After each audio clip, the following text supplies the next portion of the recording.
Welcome back to Business Week on Arise News. I'm joined now by Ikonke Shotiloye, the Group Head of HR at Prime Atlantic, an oil and gas services company where she provides strategic people advisory to 6 diverse business areas in the oil and gas industry with a workforce of over 600 employees. She also previously worked at FBN Insurance and Bloomberg TV Africa. Great to have you on the show for the first time, Ikonke. Thank you very much. So we have quite a lot of stories to get through today, but the first story I wanted to ask you, as an oil and gas professional, this news that Chevron was waiving the retirement age of the CEO, Mike Wirth. What do you make of this?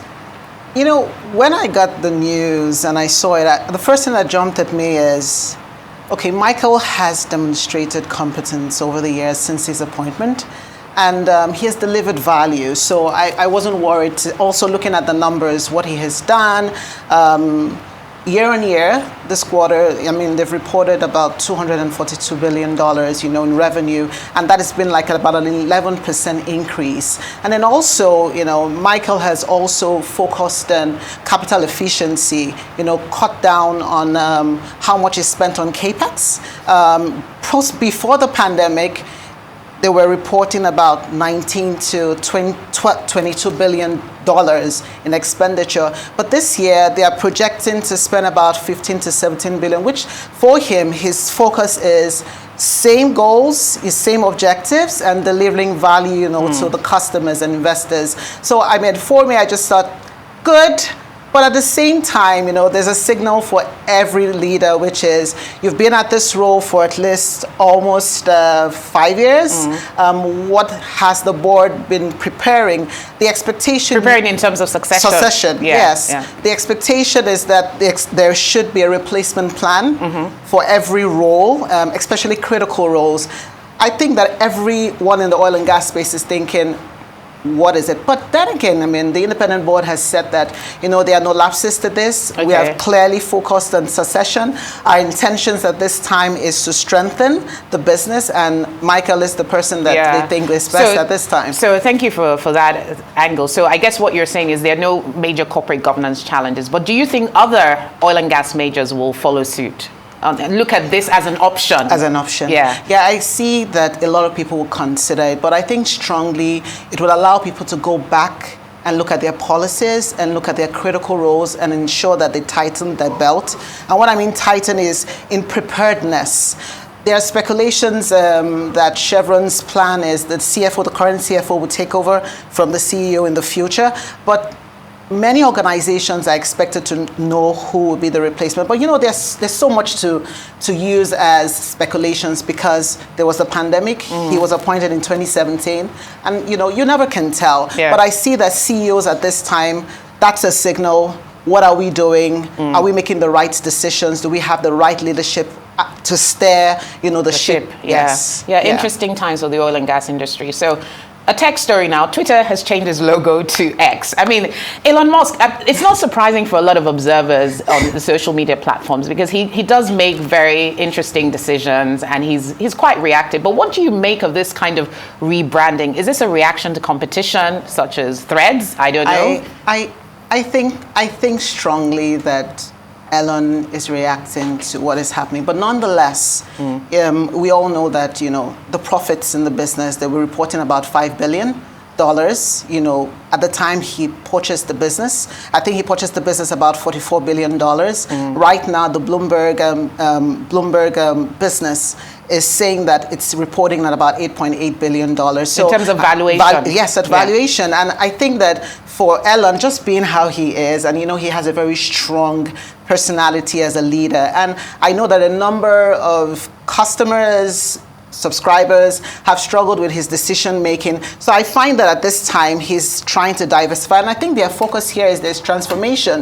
They've emphasized that transformation. The CEO also has emphasized that transformation. And since they say their app is for everything, Threads definitely is a competition. We all know that 7 hours into their application opening up to the market, it was doing about 10 million. But as of yesterday, 10 million subscribers. 10 million subscribers.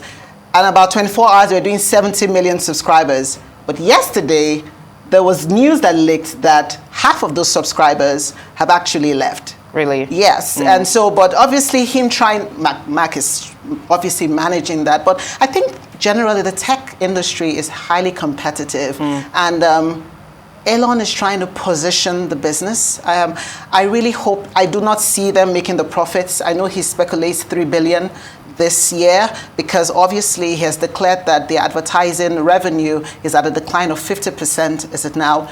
Also, we know that there's been cut down layoffs of 80% of the workforce. I know he's trying to respond to this. Yes, that's what I think. And how do you think consumers might respond to this rebranding? I don't know. Are you a Twitter user? Yes, I am. So what do you make of this rebranding as a consumer?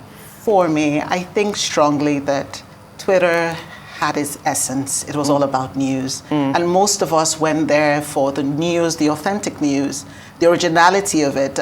Most other platforms, it has a bit of, right now, Mac has unified his platform. So where you're on Instagram, you can get on Facebook, and now you're on Threads. So I think that most, subscribers are like, why aren't we doing what the others are doing? No, why aren't you not focusing on why, everyone fell in love with Twitter when it came into being, everybody talked about Twitter at the time, back in Silicon Valley, and it was that brand that everybody wanted to be on. And also, just in history, when you want news, you go to Twitter.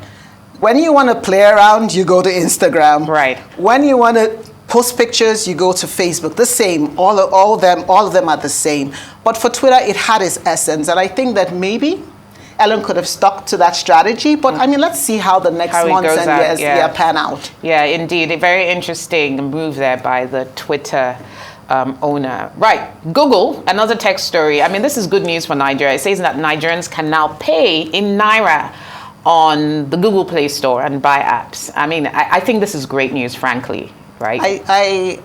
The truth is, technology, the digital technology in Nigeria and the economy, just looking at it in the past couple of years, this has been the fastest revenue generator for Nigeria. If you look at the figures, we're doing about 14 point something percent, in our GDP.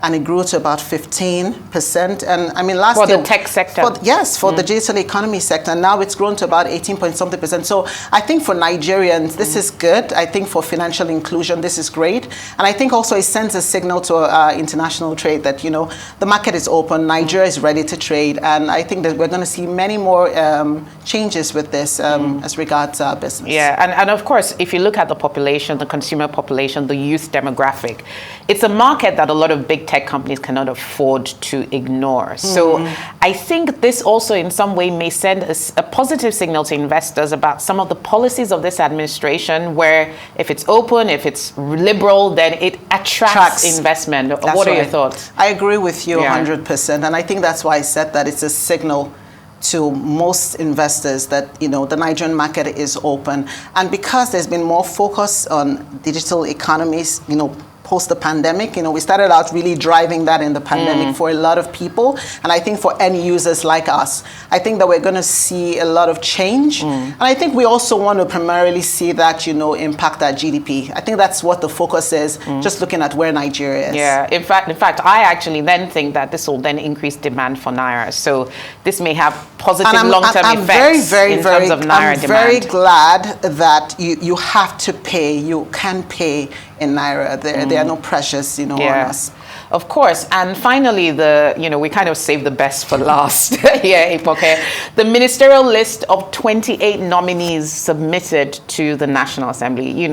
This is like a highly anticipated event. It's finally happened. Do you think is it an anticlimax? What are your thoughts on what this means? I think in Nigeria today, everyone is just really anxious. Okay. I think we've waited for a couple of months, and I think everyone has been waiting for President Tinubu to just kind of make this decision. And great data, he's put about 25% of that number, women. The affirmative action that he had promised is 35, which we're looking out for. But looking at the people, there's the Wale Edu, there are quite a number of strong, competent people on that list, nominees, I mean to say. So I think that we should just wait and see what next week will would be, you know, just the screening. Senate has to screen. And I'm trusting that the president would also send that list. The additional names, it would be nice to see more younger people. I think we have just one person. More younger people, more technocrats. What do you make of this balance between technocrats and sort of hardcore politicians? I think we already have a mix of the politicians. Right. We have a number of people that were in Senate. We have a number of people that were ex-governors. I think he should do a mix of both with these numbers that come and just have more younger people. I think that's what Nigerians are looking for. But most importantly, I think we're just desperate to see how the ministries, you know, who would get, you know, finance, who would get education. These are the ministries that are most important to us right now. Labor, we know the issues with labor and in the news, the doctors, education, the increase in school fees, and just the emphasis that we're trying to see more policies, you know, from the CBN and as we pan. But I know obviously the subsidy has hit and everyone is just trying to paddle. Get by. I'm not lying. Every Nigerian is trying to paddle through this. So I think we're just trying to see better response, quick response with this so that everybody can get to work. Yeah, interesting. And what do you think sort of international investors and the international market will make of this? Because obviously having ministries is key for policy stability. We're seeing a lot of policy announcements, but the institutional framework and the administrative framework to drive that obviously was kind of awaiting this ministerial appointment. I think most importantly is the policy making. And yes, you know, once the ministers are appointed, we see the work that's going to start. But I think everyone is more hungry to see what the policies would be and how that would impact the international market in the months ahead. Yeah, well, great insights. Thanks for joining us on the show, Ikonke Sotiloye, It's been a pleasure. Group Head of HR at Prime Atlantic.